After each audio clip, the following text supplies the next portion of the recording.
Je l'annonçais en titre, les syndicats du ministère de l'économie et des finances lancent à partir de demain lundi une grève de 5 jours pour protester, selon eux, contre la parole non tenue du gouvernement burkinabé. Un arrêt de travail de 120 heures pour exiger donc la résolution de leurs revendications, entre autres la non-reconduction du check-off, la restauration des dotations en carburant et de fonctionnement aux agents et l'arrêt des réformes au MINEFID. Pour en parler, le ministre de l'économie et des finances est notre invité. Rosine Koulibaly, bonsoir. Bonsoir. Merci de venir nous donner des éclairages sur cette grève à venir. Alors dites-nous la vérité, est-ce que le gouvernement n'a pas tenu parole avec les syndicats de votre département? Bon, je voudrais d'abord vous dire bonsoir et vous remercier pour l'occasion que vous m'offrez pour m'entretenir un peu sur un sujet de grande importance. C'est un sujet de grande préoccupation et comme vous l'avez dit, il y a la coordination syndicale et des travailleurs du ministère qui a adressé un préavis de grève pour toute la semaine prochaine. Et vous comprenez que, compte tenu des missions du ministère, en termes clairs, cela va se traduire, si la grève se tient, cela va se traduire par un manque à gagner au niveau du trésor public. Et les entreprises qui doivent verser les impôts ne pourront pas le faire. En principe, les salaires ne devraient pas être payés puisque le trésor ne doit pas fonctionner. Et les marchés publics seront aussi bloqués. Et cela veut dire aussi que c'est un impact en crescendo et cela est extrêmement grave puisque c'est un secteur très névralgique et je voudrais vraiment regretter ce qui se passe. Maintenant, si vous me permettez, je vais revenir sur un certain nombre de questions, la question de tenir ses engagements ou pas. Et je voudrais rappeler qu'au niveau du ministère, nous avons déjà mis en place un mécanisme de dialogue. Il y a un dispositif qui est en place et chaque syndicat a un point focal désigné qui est un conseiller technique, donc un cadre de haut niveau au niveau du ministère qui conduit les discussions au niveau du syndicat et ce cadre permet de faire le point des avancées. Parce qu'on peut rencontrer des difficultés objectivement, quand vous vous rendez compte par exemple que après avoir pris un certain nombre d'engagements, vous avez des contraintes exogènes, les questions de sécurité, on est obligé de faire des réaménagements et réorganiser les priorités. Donc, au sein, effectivement, de ce cadre-là, il y a des discussions qui se mènent, qui permettent aux syndicats de voir, effectivement, les facteurs de blocage. Sinon, il y a des avancées notoires. Il y a des avancées, que ce soit en termes, par exemple, de bâtiments qui ont été acquis, de moyens roulants qui ont été acquis. Il y a certainement quand même d'efforts que le gouvernement a déployé en direction des travailleurs. Maintenant, il y a des points de revendication qui sont ressortis et qui font l'objet du préavis de grève. Vous avez présenté la question du check-off, mais en fait, il y a un décret de 2012. Il y a un décret qui encadre le check-off. Qu'est-ce que cela signifie de façon claire? Est-ce qu'on est capable de retenir une partie du salaire d'un travailleur pour cotiser à une organisation syndicale ou une association? Cela est régi par les textes. Et c'est une contribution volontaire. Donc, il y a d'ailleurs un formulaire que le gouvernement a conçu, qui a été remis à l'UAS, à l'Union d'action syndicale, pour dire lorsqu'un travailleur veut qu'on coupe directement sur son salaire pour cotiser au niveau du syndicat, que cela soit acté pour qu'on soit effectivement protégé, pour qu'on n'ait pas de recours ultérieurement. Un travailleur, on ne peut pas, donc comme ça, le travailleur lui-même qui doit dire... Moi, je suis militant d'un syndicat donné. Tout le monde n'est pas forcément syndiqué. Je suis militant d'un syndicat donné. Je voudrais que vous puissiez mensuellement me couper ma cotisation pour contribuer à la caisse du syndicat. Donc, c'est volontaire. Nous avons simplement dit que nous devrons observer cela. Oui. Ça, c'est un point de désaccord. Vous avez parlé effectivement de la question aussi du carburant. La question du carburant, rappelez-vous qu'en Conseil des ministres, il était ressorti, compte tenu du poids de ce poste de dépense-là, qu'il fallait que nous le plafonnions.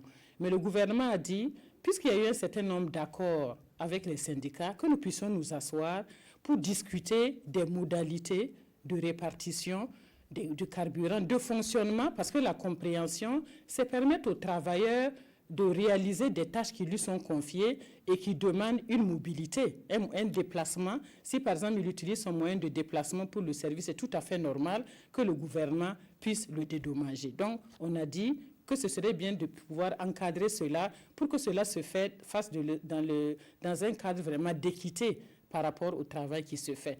Vous avez parlé aussi d'autres aspects. Bon, vous avez même oublié le bâtiment, parce que c'est un aspect, c'est pour que vous montriez que lorsque vous voyez vraiment les points de revendication, de notre point de vue, si le dialogue est franc et ouvert, cela ne peut pas justifier un débrayage d'une semaine entière. Vous voyez, par exemple, le bâtiment. Le bâtiment, c'est important, c'est quand même un exemple important.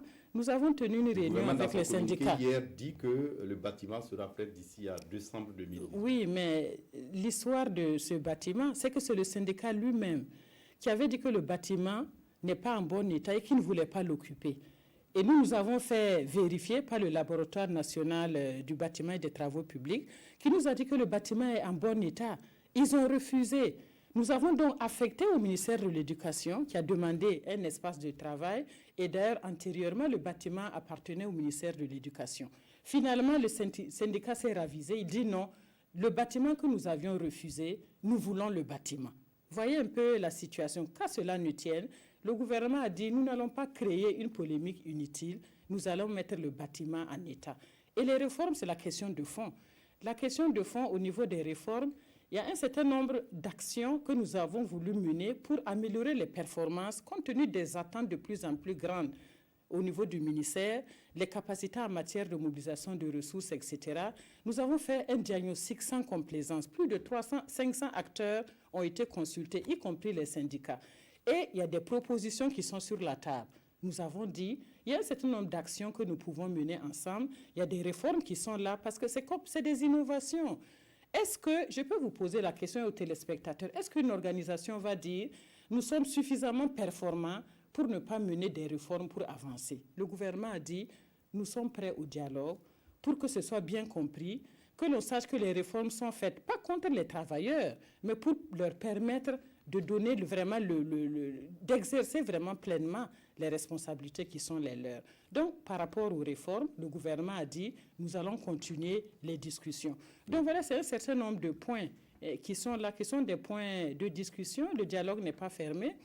Il y a eu des échanges avec le ministre de la fonction publique. Les explications ont été données et nous avons demandé aux syndicats par rapport, par exemple, au statut sécurisant. Ça, c'est un point très important. Le gouvernement a dit, alors qu'il y a une discussion qui est ouverte de façon générale sur les conditions de travail des fonctionnaires, sur les avantages, émoluments et autres primes des fonctionnaires, nous pensons qu'il est prématuré à ce niveau, et le chef de l'État l'a dit, de travailler au cas par cas. Laissez-nous avancer dans les réflexions pour qu'ensemble, nous voyons comment avancer. Donc vraiment, je voudrais... Et Madame Koulibaly, le syndicat lance donc demain 120 heures de grève, d'arrêt de travail. Ce qui ne s'est pas encore fait depuis, puisqu'il passe de 24 heures, 48 heures, 72 heures, 96 heures. Et aujourd'hui, nous sommes à 120 heures. Est-ce que, à cette allure, le pire n'est pas à craindre? Bon, en tout cas, je crois que c'est très, très sérieux. C'est pour cela que j'ai saisi l'occasion pour pouvoir m'adresser d'abord aux syndicats, aux responsables syndicaux, pour qu'ils mesurent la gravité de la situation et pour qu'ils reviennent sur leur décision de maintenir le mot d'ordre de grève. Parce que lorsque nous voyons la situation du Burkina à l'heure actuelle, lorsque nous voyons les difficultés auxquelles le pays fait face, bon, vous savez que le chef de l'État lui-même a présidé le Conseil supérieur de la défense et de la sécurité. Et je voudrais vraiment demander à chacun d'être ouvert au dialogue et de revenir sur cette décision. Ça, je voudrais aussi m'adresser aux travailleurs du ministère, les travailleurs de façon générale, pour leur dire venez au travail parce que c'est de votre contribution. C'est votre contribution, c'est de votre engagement, c'est la conviction.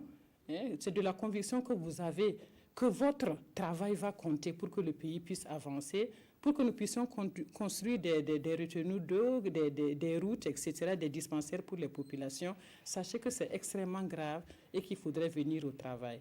Que les stagiaires sachent qu'ils n'ont pas le droit de grève. Je pense que le communiqué du gouvernement est très clair.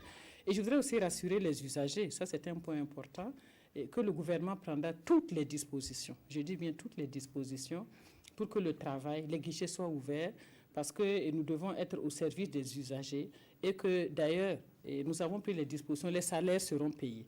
Les salaires seront payés. Nous avons déjà pris les dispositions et dire aux usagers, en tout cas, que nos bureaux seront fonctionnels et les inviter effectivement à venir au niveau des services du ministère. Juste pour terminer, est-ce que le gouvernement ici ne fait pas preuve de laxisme à l'égard des syndicats du ministère de l'économie et des finances? Depuis un moment, pratiquement chaque 2 mois, il y a des arrêts de travail dans ce ministère.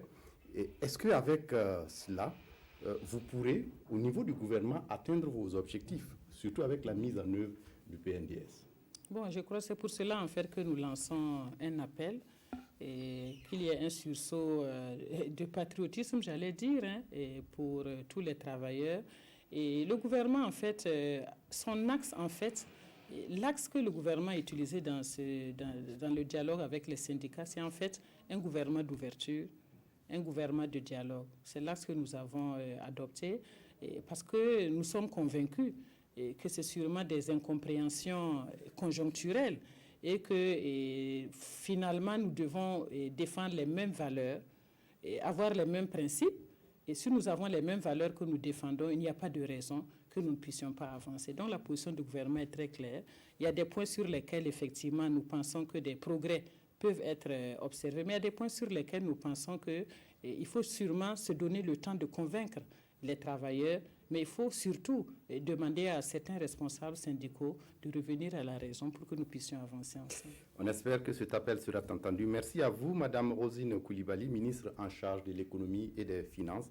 Vous êtes venue nous parler de la grève de 120 heures dans votre département que la coordination des syndicats de votre département lance à partir de demain.